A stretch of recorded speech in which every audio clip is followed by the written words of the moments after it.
Welcome to the Country Watch Political Intelligence Briefing Quick Hits, a weekly briefing of hot stories across the world in brief. I'm Denise Youngwood Coleman, and I'm the Editor-in-Chief and Senior International Affairs Analyst at Country Watch. The featured country in the political intelligence briefing is the United Kingdom. The United Kingdom and the European Union have finally reached a last-minute agreement ahead of the deadline at the end of the year when Brexit becomes a reality. The first sign of progress came when the UK and the EU reached an agreement on Northern Ireland border checks. Another sign of progress came with the UK agreeing to withdraw its particularly controversial clauses from the problematic Internal Markets Bill, with which the EU warned would be a breach of international law. Separate negotiations to reach a post-Brexit trade deal were ongoing with regard to the issue of fishing rights in the British coastal waters, which have been shared with France and other EU member states. The issue has become nationalised and politicised, particularly between the UK and France, respectively.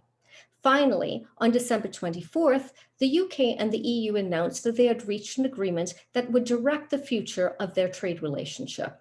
A hard no-deal Brexit had been avoided, 1 week ahead of the conclusion of the transition period, with the UK completing its withdrawal from the EU on December 31st.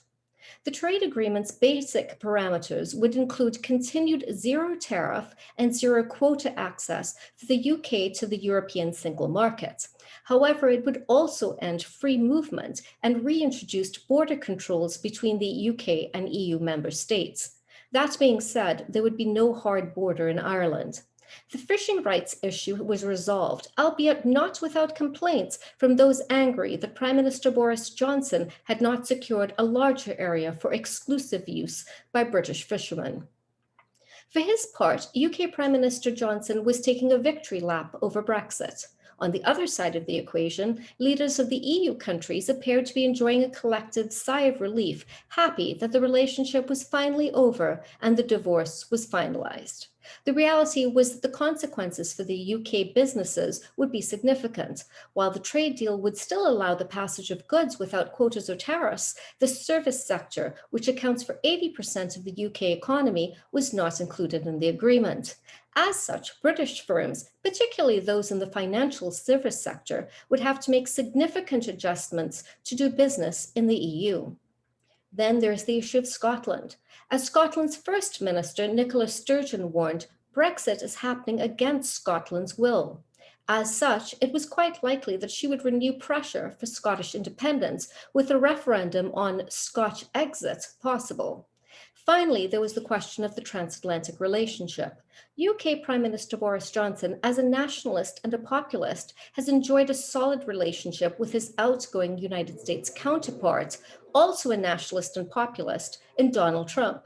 The impending presidency of President-elect Joe Biden, an internationalist with Irish roots and a man on a mission to repair the relations with Western Europe, augured a very different future course for the transatlantic relationship.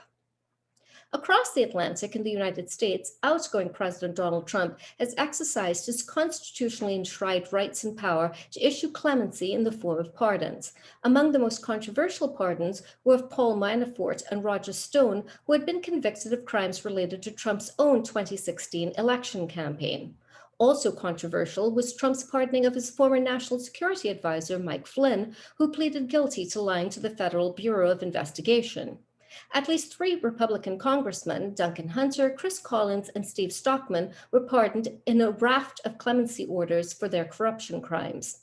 Perhaps the most disturbing of all Trump's pardons were those allocated to Nicholas Slattern, a contractor for Blackwater, who was sentenced to life in prison for first-degree murder after the 2007 massacre of Iraqi civilians, including children.